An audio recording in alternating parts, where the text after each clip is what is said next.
Hey, welcome to the Ask a Pastor podcast. Before we jump in, if you are watching on YouTube, would love for you to subscribe to our channel, leave a comment below, even on Facebook. Any sort of comment, like, share is super helpful. Podcast, whatever podcast app you listen to, if you could subscribe, share, leave a 5-star review, all of that's super helpful just in us being able to get the word out there about this podcast and reach as many people as possible as we deal with really contemporary topics and how the gospel affects those. So if you have a question, send it in to askapastor@orchardhillchurch.com. Kurt and I are joined today by Krista. Krista, tell us about yourself and what you do. Sure. My name's Krista Thompson. I am a corporate attorney. I work here in the Pittsburgh area. Been a member of the church here for a few years. I have 3 young kids. 3 and under. So Wow. I'm not sure which of my jobs is harder. Impressive. I do know. It's the parenting. Also more consequential. And yeah, that's me. We had an age where we had 3 kids in diapers, so I can empathize with some of what you're dealing with. On a complete side note, I've been very blessed in the diapers department. Okay. My kids seem to potty train very early. That's awesome. Like on their own, just decide they don't want to use. So I've never had 2 kids in diapers. Okay. That's impressive. That is, Yeah. Wow. It's pretty cool. How did you end up at Orchard Hill? So great question. I came back to the Pittsburgh area a few years ago after law school and a few years in New York City where I practiced. And my fiance at the time was on active duty of the military and was just getting out and had a reassignment to the Pittsburgh area, which is where I grew up. And so I said, hey, if we're going to get married, we should probably, move to the same city, state. And so I ended up back in Pittsburgh, and we were living in the South Hills for a few years and attending a church in the South Hills. And then my job moved up to Cranberry. And so with that move, we decided to move our family up here, and we found Orchard Hill. Okay. Yeah. Now, when you say that you're a corporate attorney, does that mean that you're like in-house counsel for a company? It does. Opposed to... It does. I don't practice at a law firm where, I would have clients that could be, corporate clients. I actually practice in-house. Okay. My practice is largely transactional, so I do a lot of deals and, negotiations. So I have what I usually call emotionless or peopleless law, very intentionally. Yeah. And so I've been doing that since I graduated about a decade ago. Okay. Very cool. Yeah. That's great. What is new or interesting in your field? The law is constantly changing, but one thing that's really obvious is the law is often behind the things that are going on, contemporary. So we might find technology, that exists today. The law really hasn't contemplated. So you will often see the law 10, 15, 20, 30 years behind what actually you're seeing. So we're a little slow. Yeah. So, there's really not any novel cases that could, correspond to what is going on in current life. You will see things that get elevated up to the Supreme Court that seem contemporary, but the base issue themselves are things that might have been passage of laws from years ago. Yeah. It just takes quite some time to get there. That's the justice system is a little slow from the legislative side and the court side. And, from sort of a long-term perspective, it's like as our country gets older, there becomes more and more case law, right? That's like, true. how do you even keep up with all of that? Well, I'm very lucky that I don't have to. Okay. Largely in my practice. We actually had a new attorney join us about a year and a half ago at my work and asked, what legal research software do you use? And I was like, we don't do that here. I'm going to let you in on a secret. We don't do research. The area that I practice is, it's business. So we have to be familiar with the business issues, and we have to learn, the various trends and patterns that are happening in our industry. And then we apply the same law that has been in existence for a very long time, and various codifications of it to our industry and our practice. But outside of that, just to make it more general about lawyers, lawyers are constantly in a continuing education pursuit, and I think you'll find most lawyers either really enjoy the lifelong learning mentality of continuing to take classes, or they're just forced to it because our bar licenses require us to. Okay. But usually when you're developing some sort of expertise in a field, you want to continue to stay abreast of that. So you're regularly going to classes, reading, industry blogs or mailings, and it's not as difficult as it might seem. You usually don't have a breadth of practice that spans such a big area that you have to keep up with everything. Interesting. Well, that the reason that you're here is because we had somebody write in a question that had to. It was a very specific situation, but the question I think boils down to: is it okay for a Christian to engage in a lawsuit, or for a Christian to sue someone? So, before even getting into that, let's start with the question, and feel free to throw this to Kurt or myself. Why would someone even ask that question? Is it okay for a Christian to sue someone? I definitely love to hear your opinions on that. The answer that really comes to my mind is someone is contemplative in their thought, and they want to make sure that, probably as in every other area of their life, that they're following their principles and values. So that would be my best guess. Yeah. I think that there's this, Christians have this ethic of forgiving, right? And like, this is the foundation of our faith, is that God has forgiven us, and therefore, we need to forgive others. And so I think that's part of this. Like, is it possible to be a forgiving person and still pursue a lawsuit? So I assume that that's probably swirling around in the back of this person's mind. Well, there's also this explicit statement in 1 Corinthians 6 about lawsuits between believers. So not saying a non-believer and a believer, but that believers should not sue another believer. I'll just read it just again so that everyone's familiar with this. If any of you has a dispute with another, do not take it before the ungodly for judgment, instead of before the Lord's people. Or do you not know that the Lord's people will judge the world? If you judge the world, are you not competent to judge trivial cases? Do you not know that we will judge angels? How much more the things of this life? So it kind of convoluted here, but it comes down and he says, verse 7, the very fact that you have lawsuits among you means that you've already been completely defeated. Why not rather be wronged? Why not rather be cheated? Instead, you yourselves cheat and do wrong, and you do this to your brothers and sisters. And so the upshoot that many have taken from that is that it's always wrong for a Christian to sue another Christian.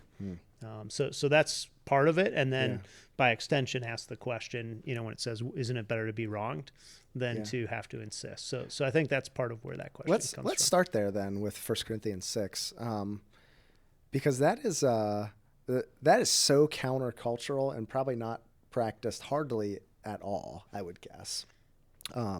Not that we don't resolve our conflicts with it like that. Sure, we want to attempt to resolve our conflicts interpersonally and within the resources that the church has. But to think that someone would say, I need to sue this person. No, I should probably just go talk to like the elders in the church. Like, I'm guessing that doesn't happen. So what's your perspective as a pastor and elder? I imagine you don't want to be litigating lawsuits at your board meetings. No, that's not probably our first desire. There are times I've been involved with trying to help people resolve. What usually happens, though, is people, what they actually want if they come to the church is not for the church to kind of adjudicate a situation or make a judgment for them. They want the church on their side. And as soon as the church isn't on their side, then they say, well, we got to do this in the court. So if you try to take any kind of mediating position, like I've especially found this with divorce, sometimes people will say, hey, why don't we see if we can get this worked out and not have to pay the lawyers? Here, help us.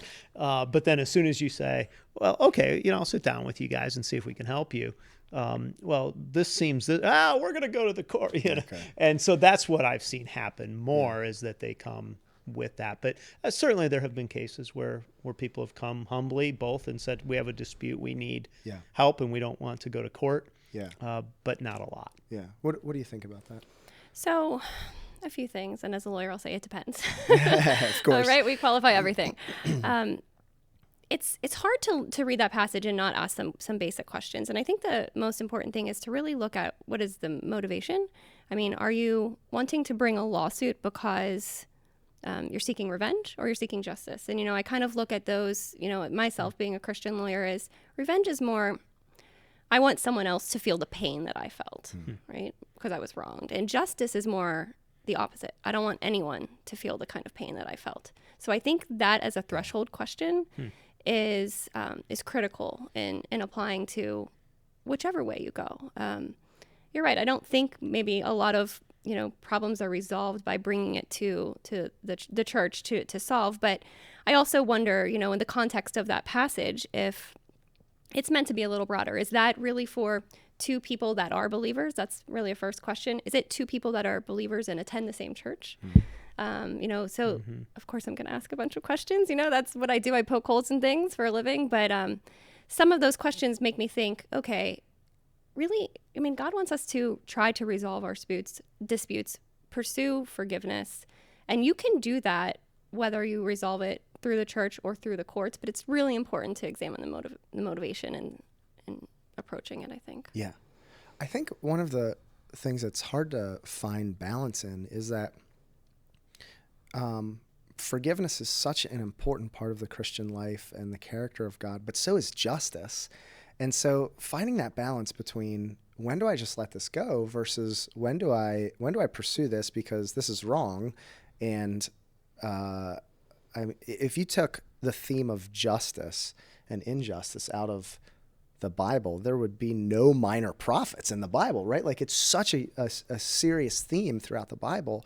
And so what do you think about that, Kurt? How do you balance that? Well, I think your question is an excellent question of saying, am I seeking something that I want retribution for, or am I really seeking justice? And maybe a way to even take that a step further is to say, in pursuing this legally, am I just trying to make this person hurt or get them to acknowledge that they did me wrong or something, or am I trying to keep them from hurting others moving forward? Yeah. And those are probably very different things, and probably most lawsuits are closer to the first than the second. And obviously sometimes people do them as a money grab as well. Yeah. And that would seem to be certainly in the 1 Corinthians 6 sense to be a little off if you're saying I deserve a bunch of money because, something happened. Yeah. Going back, Joel, to the forgiveness, idea, I think you have to, if you decide to proceed with a lawsuit, you have to pursue forgiveness completely separately from the justice system. While, courts, judges, we feel are ordained by God. It's one of an officer of the court. It really is. It's still a man-made system, right? And a justice system made by man will never be perfect, and that's why we ultimately are, God is the ultimate juror at the end of the day. So I think that you have to pursue forgiveness, find acceptance of what happened, regardless of, how the lawsuit may end up, because you winning a lawsuit doesn't mean that you forgive the other party, and you losing the lawsuit doesn't mean that you wouldn't be able to forgive them. So I think it's important to have that distinction. I think even thinking about 1 Corinthians 6, there's this part of me that thinks, like, when two people have, I don't know, if somebody in our church sells a car to somebody else and they come back and say, you didn't tell me that, the timing belt was ruined or whatever, that does seem like an appropriate way for the church to sort of mediate and resolve that. I think it does get complicated when you're talking about something like divorce court, where I don't feel equipped to be able to work through some of the details that are involved there. And at some point you have to bring in a lawyer. That's not it's not something you should try to do. Yeah. Without somebody who's qualified and that's their area of knowledge. Yeah. So then we're acknowledging that there are ways that we're under-equipped to deal with certain. I shouldn't say under-equipped. We're not equipped to deal with certain issues. Well, I think even though we want to follow. I think again you have to go back to the culture of that day and try to understand what was he writing about that may not equate exactly to our culture. And that's not to say that it doesn't have bearing or impact in our culture, but to understand that a lawsuit in American culture in the year 2020 is different than what Paul was talking about in the first century. Yeah. The types of laws, the way that all of that worked. So here's probably a really simplistic way to think about this. So I have a couple of kids, and the other night, a couple teenagers, one of my boys asked the other boy to get him some items from Taco Bell when he was at Taco Bell. So he comes home with a little bag of stuff off the dollar menu, supposedly. And he had asked for 3 things, and it came to $4. But he said, I asked you to get 3 things off the dollar menu. I'm only giving you $3. And the other brother was like, dude, it costs $4. Give me $4. And all of a sudden they're at each other and, having this whole like debate. And I'm watching this and sitting in the other room kind of thinking, okay, should I get involved? Should I not get involved? What do I do here? And in the end, what I ended up doing is I ended up going upstairs, giving the one kid who was $1 short $1 and said, I'm going to pay the $1 today. And then I went in the other kid's room and I said, it's kind of a jerk move to ask somebody to do something for you and then have them come back and tell you what it cost and you say, I'm not paying that. I think you should have paid them $4. Yeah. And my point in telling that is I think the 1 Corinthians 6 is saying, try to resolve that stuff between yourselves with authority. Now, obviously, when you start talking $100,000 instead of $1, all of a sudden you say, hey, wait, I can't do that.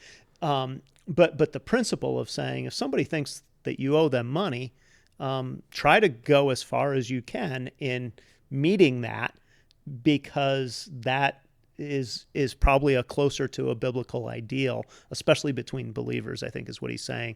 Yeah. Then now again, really easy when it's $1. Right. You say, sure, pay $4. Whole nother thing when hundreds of thousands of dollars are on the line and people are there. But I think the principal idea is still there. Now there may come a time when you say, look, this, for practical reasons, other reasons, like I have creditors, I have other things on the line here, I can't meet what you're saying. And the only recourse is legal. Yeah. And to me, that would be something that then doesn't appear to be outside of the scope of this context. But you should exhaust the idea of saying, how can I resolve this first, even if I have to my own detriment? And I think that's the point of wouldn't it be better for you to lose a little something? Right. That phrase, or whatever the exact phrase was, is saying, if your brother thinks you owe him $4, pay him $4 and be done with it on a high road rather than the low road. Yeah. I think there's some parallels there to my practice, actually. And just to think of the more consequential dollar amount that you mentioned, the $100,000. I mean, you can still write a letter. You could still try to resolve that dispute despite it being a high dollar value or, other high consequence. If you have a dispute with a physician or a neighbor, someone that you sold a car to, like you mentioned, you could still try to pursue that path and try to have it adjudicated, between the two of you without having that path. But it also reminds me of, there's really lawyers for 2 purposes: preventative purposes and more responsive, lawyers. And, working in an in-house environment, most of what I do is preventative. We're trying to keep the company in compliance with regulations, laws, ordinances. We're trying to, analyze business decisions and make sure that, the business will make choices that won't end up in us needing to be more responsive later. But of course, there's also the part of us that's responsive. So I think that it really shows that lawyers, we all know that lawyers can have a bad reputation, particularly when it comes to areas like family law or criminal law, where people have very strong opinions and there's a court of public opinion. Yeah.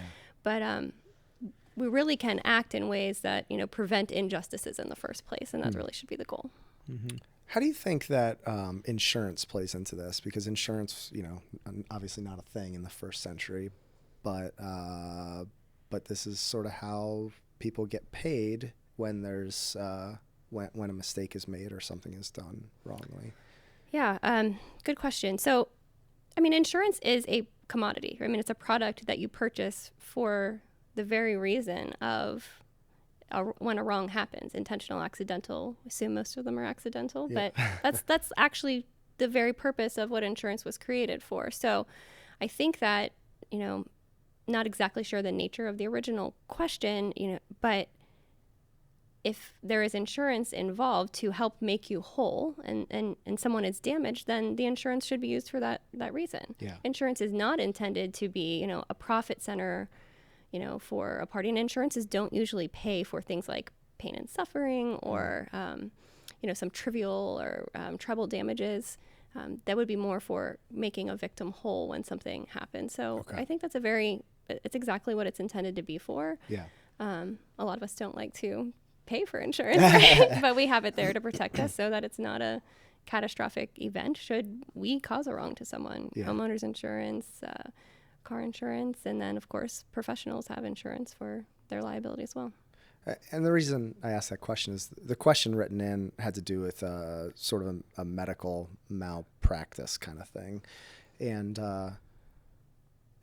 so I'm just throwing out, let's imagine a situation where somebody comes to our church and they go to see a chiropractor, dentist, whatever, who also goes to our church, owns a practice. Something happens, that person wants to pursue an amount of money that's necessary to resolve that issue. Probably the only way they get any money out of them is by suing so that their insurance company pays out. Am I wrong? I mean, A little bit. Don't we generally have to sue in order for an You insurance don't actually. company? Okay. No, but many people believe that because I did. I can't believe I didn't do that. I was really looking forward to buzzing you too. Hold on, I'm going to do it. All right. There it is. I don't want to lose that. Yeah, you actually can pursue a claim and receive, remuneration from insurance without actually filing a lawsuit. Okay. Insurance companies usually will require some, assertion of a wrong, so you would have to spell out via a letter, probably that you would have a lawyer write, and say, this is what happened. Here was the damage. They'll do an investigation, but it doesn't actually have to go all the way to a lawsuit in order for an insurance to pay out. In fact, I do a lot of that in my practice now. There's something that goes wrong, and we're trying to avoid lawsuits. We don't want to have either the publicity that comes with a lawsuit or the potential for, delay in making everything right. So we'll often just pursue a non-litigation, pre-litigation, strategy with an insurer when that is in place. That makes sense. I guess I blurred those in my mind, and I was thinking, I have a relative who was in they were on a motorcycle. Somebody hit them, and they were okay, but there were some lingering health issues. And the only way to get money out of the other person's insurance company was to consult a lawyer. But that makes sense, that it doesn't have to go to court. Like, it is okay to have a lawyer to advocate on your behalf and try to get whatever's needed to resolve that. Mm-hmm. And you could, car accidents are probably the best example of, why you were wrong, and I didn't buzz you, but I should have.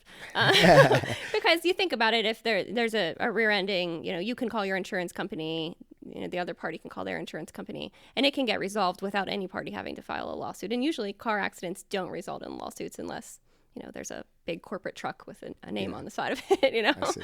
Okay. And you want to pursue it in a higher dollar amount. But you don't actually have to go that path. Okay. So then there's this quote that I must read from John Piper. I was just reading briefly about this. He said, "I don't see a situation in which it would be okay for a Christian to sue a Christian." But it sounds like what we've all said is that we disagree with that statement, that there does come a situation where that does become appropriate. Am I wrong? I don't know that I would agree with him entirely on that. I think, I think he's looking at 1 Corinthians 6 and saying that's an absolute across the board all the time statement. I think that it's an instruction to say try to resolve everything first. Yeah. And again, because of the difference in what lawsuits were and are, I would think there are some instances where again, you may not have another recourse. Yeah. Take your example of a doctor. Let's say you go to a doctor and the doctor's reported to be a Christian, and I kind of give air quotes, not as a slam, but just as maybe that's how that person uses faith as a way to dissuade anybody else who says they're a Christian from ever suing them, and some real bodily harm comes to you from malpractice in the way that you were treated. and it influences your ability to earn money because you can't work anymore. Yeah. And they're like, hey, I'm a Christian. You should never sue me. And, you know, and as you kind of look into it, you say, it doesn't seem like that's really a value of yours, or that you live by what you say. Yeah. So according to Piper, you'd never sue in that instance. I would say, well, maybe in that instance, suing the insurance would make some sense. Yeah. I think what 1 Corinthians 6 is really about, again, first century church, one church, every city. There weren't, 20 churches all clustered together and all of that.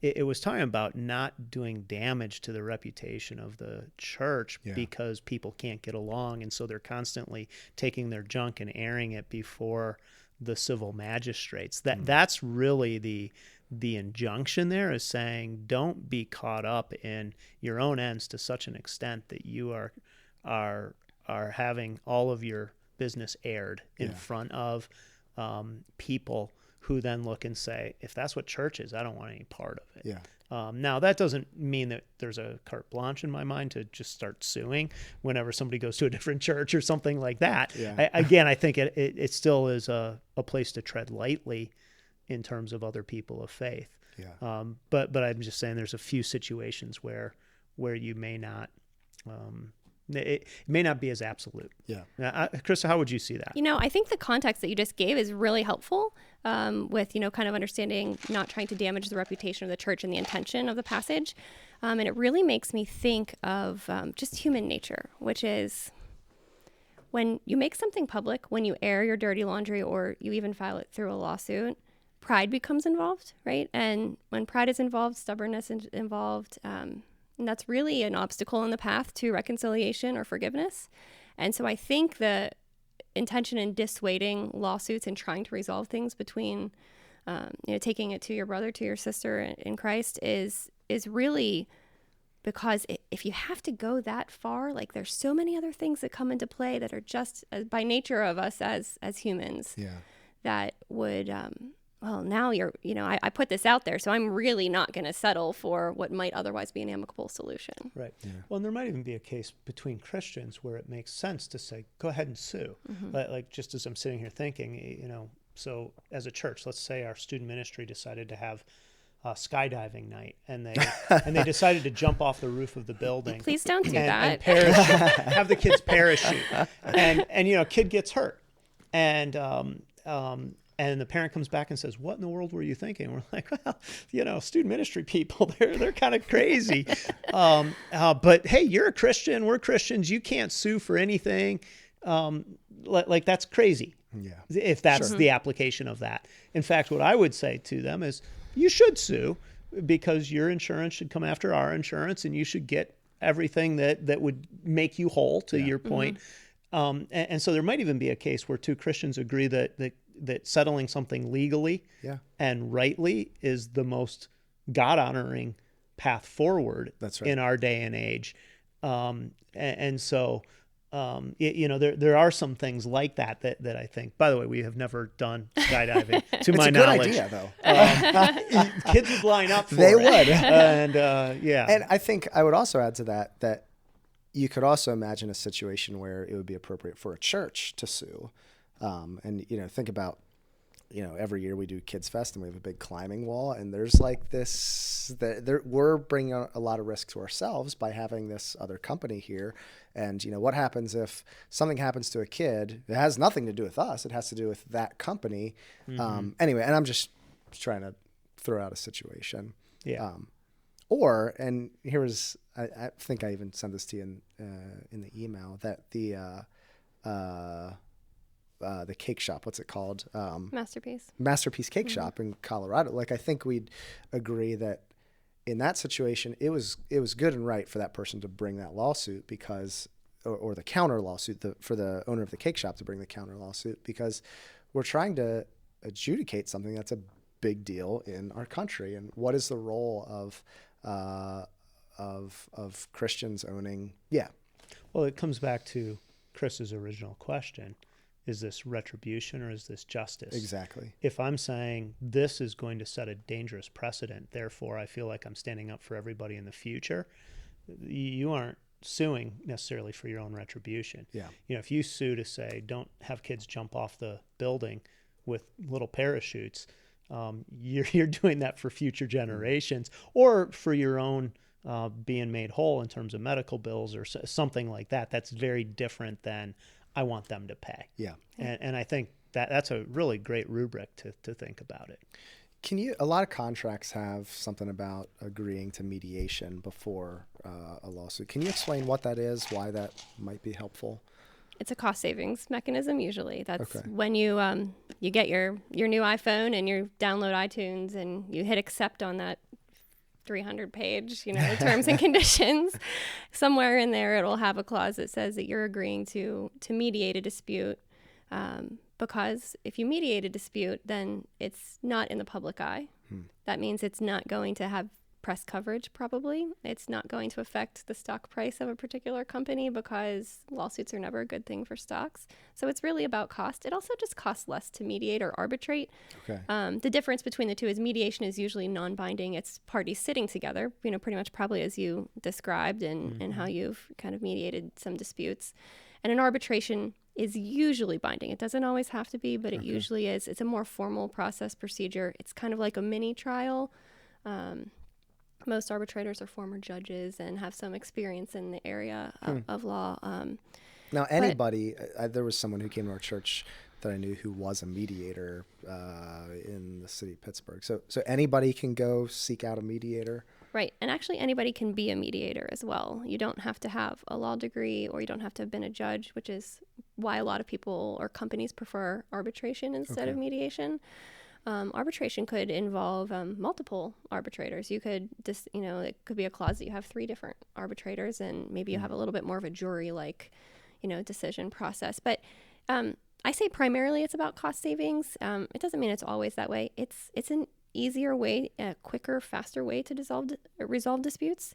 And it's part of our legal framework, but it's not necessarily part of the judicial system. And sometimes that's good. Yeah. I mentioned earlier that the law is very slow to catch up. And so you might not have legislation that reflects the exact scenario that's going on, but you might have, a mediator or an arbitrator who has heard of things like this that have happened before and could just use some basic framework of other things going on in the world to make a decision that would be more fair than you might get in a court proceeding. Okay. I have a couple other questions that are more just interesting. But before we go there, is there anything else that we want to say about this just towards a Christian trying to understand, is it appropriate for me to pursue a lawsuit or not? No, I don't think so. I think that, you need to apply the same values and that you would with any other decision in your life in making a decision to file a lawsuit. And really, maybe it's interesting to think about what to do if you are on the receiving end of a lawsuit as well. As a Christian, how to respond to that in a way that is advocating and pursuing, especially if you believe your position is right, pursuing a certain course and making sure that you put everything out there without trying to damage the party. Questions like that often come up, like to me. A lot of people have asked me, how could you defend your company when they do X? Or I said I do emotionless and peopleless law largely because I don't, particularly think that my heart is the right one to deal with, criminal disputes. But a lot of people ask me the same kind of question: how could you represent someone that has done something wrong? So that might be interesting to explore. And I would go back to my analogy of my kids with Taco Bell and just say, before saying I have to get justice, if we go out of our way to say, I want people who deal with me to feel like I always was on the beneficial side if it was in question, not on the I got taken side. Mm-hmm. And I think if Christians approached their dealings with people that way, you would take most of these questions out of the realm of, because most of the time you can sit down with somebody and say, what do you think would be right? What would it take to make you feel right in this situation? Yeah. And I think generally to say, okay, I'm going to give you $4 instead of $3 is probably the right approach. Yeah. Even if the person's wrong, is probably the general right approach. Obviously, again, all the caveats we said, but I think coming back to that idea is probably more helpful than saying, when am I okay going forward? Yeah. Saying what can I do to make somebody feel as if they're made whole here? And if I can, then that's probably the best thing I can do. Yeah. If there's any way that I can do that. So takeaway, pay $4 for your $3 tacos. There it is. Okay, so just for fun, I have know somebody who's a public defendant, and his job is to defend somebody that doesn't committed a crime, that did probably is accused of committing a crime, right? And in the course of representing them, they get to know this person, and they sometimes have a pretty clear sense that this person is guilty. Now, they're not guilty until a judge says they're guilty, right? But it's their job to represent that person. So is it possible for a Christian to hold that role? And what are some of the complications involved in that? I want to say it depends again, but it doesn't. So the law in our country and the foundational principles of America is that everybody has a right to counsel, and if any of their rights are violated in the process, then that would be an injustice, and two injustices wouldn't make for a right. So I think it's a very tough job. Being a public defender is very tough, and I think the question though is a little bit flawed. Don't worry, I won't buzz you. Because it assumes that like your client comes in and says to you, hey, I really did this, Sure. or, I did this, or that the lawyer is making has a very strong feeling that they have done it. Now, inherent in the basic 101, principles of being a criminal defense lawyer is you never ask your client, did you do it? And the client almost never will offer that they did. Okay. Now, but if they do, is that considered attorney-client privilege? No. That's not. So okay. there are ethical rules that govern lawyers, and if a client disclosed that they had committed a crime, the lawyer has several options. The lawyer can ask to recuse himself from the case. The lawyer can never say anything that is contrary to what the client said, but absent from privilege is when you disclose that you have committed a crime or you're going to commit a future crime. Okay. That doesn't mean that the lawyer is allowed to go to the judge and say, hey, my client told me that they did it. Okay. That obviously would be an injustice for that client. And some clients do divulge, and I got his DUI. Yes, I was drinking, whatever the situation is. And it's important that they be able to say that, but probably your friend or most public defenders, they're not going in and asking that question because Sure. they wouldn't be able to do their job if they knew that answer. That makes sense. So what they do is they ask questions around that. What was leading up to this event? Where were you? What were you doing? And a bunch of investigatory like questions, and then they can defend their client based on that information. It's very difficult to contemplate defending someone that is guilty. Sure. However, it doesn't take away that person's right to make sure that the process is respected. Yeah. So, and that's what the lawyer becomes. They become the advocate for the process. And okay, that makes sense, because when they're in my conversations, in this particular situation, it sounded like their job was to get the person the least sentence possible. And correct. Okay. And that's why lawyers have, a bad reputation. And I don't think it's necessarily an improper or illogical leap to make that conclusion. Okay. However, and I'm not sitting here trying to defend lawyers, it's not necessarily true. Your job is not to get the client the least sentence. It's to make sure that justice is served. So that means that your client shouldn't receive an unfairly harsh sentence. That would mean that your client shouldn't have their rights violated in the process so that, they would have an injustice done upon them. So it's a tough, and I mean, it's a fine balance, and I totally understand why someone would make that leap in saying, oh, but you're just trying to get them off on a technicality. Yeah. Technicalities, procedural, evidentiary are safeguards against tyranny, oppression.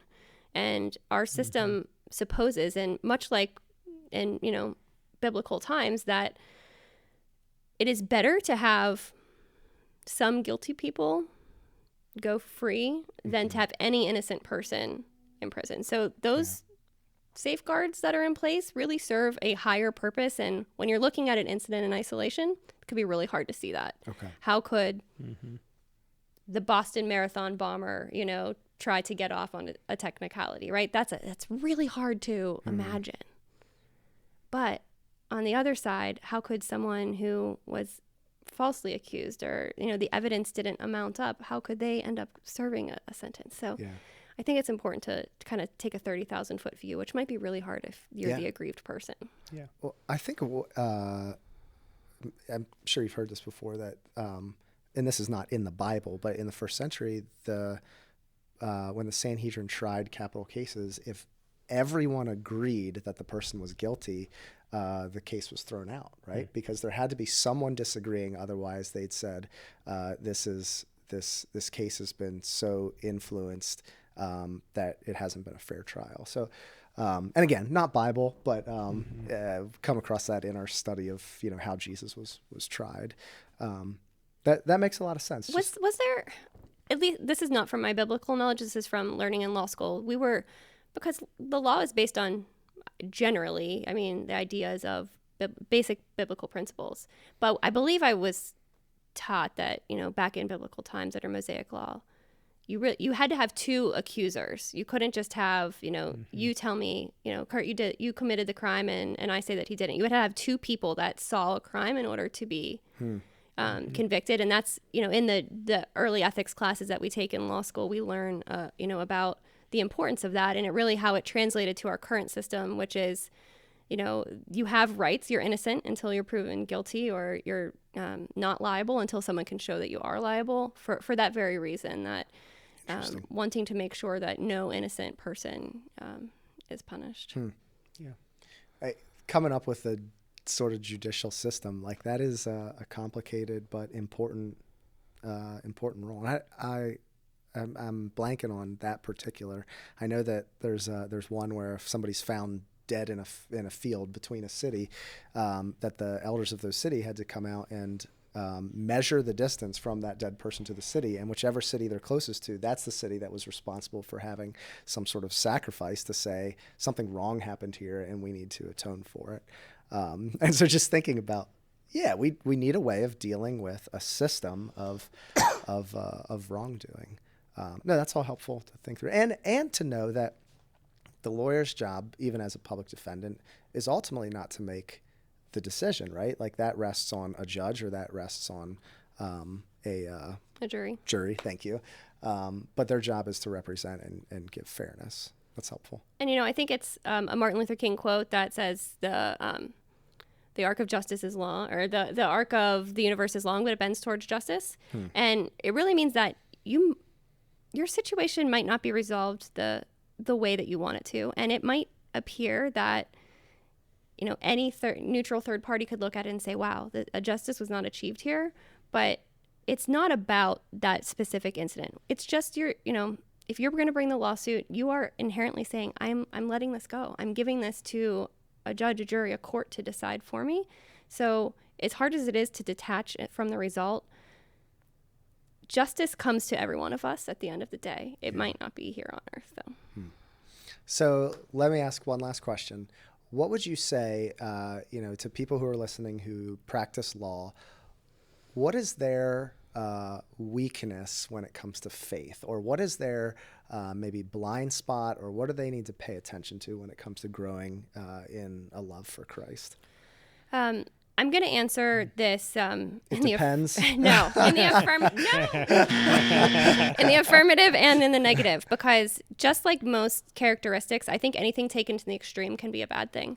So lawyers are inherently ask questions. We tend to poke holes in everything. So I think take that to a negative side, that could really cause you to lose your faith, or to become blind by, I need an answer to this. I'm just going to keep asking a question, because a lot of our faith means inherently, right, the definition means that we're not going to have an answer, and we have to believe. We have to give that to God and trust that He will provide. He will take care of us. So you're not going to always get those answers. But on this other side, and I think it can be a positive too, lawyers also can ask enough questions that provoke great conversation between believers or non-believers sometimes that can inspire good thought conversation. And so I think that that same characteristic of being very questioning and inherently curious, taken to either end, could be good or bad. So I think that just, kind of reining that in and remembering that ultimately we're not here for an answer. We can seek the truth, we can ask good questions, and we can ultimately return to the Word to provide guidance to those questions that we might not have perfect answers to. Yeah, that's good. I've had some lawyers in life groups that I've led, and I'm always thankful for the just good conversation and thoughtfulness that they bring to that. You're welcome on behalf of them. Thanks for joining us, Krista. Yeah, appreciate you answering that question and just talking about all things around law. Absolutely. If you have questions, send them to askapastor@orchardhillchurch.com. And if you can do anything to share, like, subscribe, or whatever, we just love your help in getting the word out there.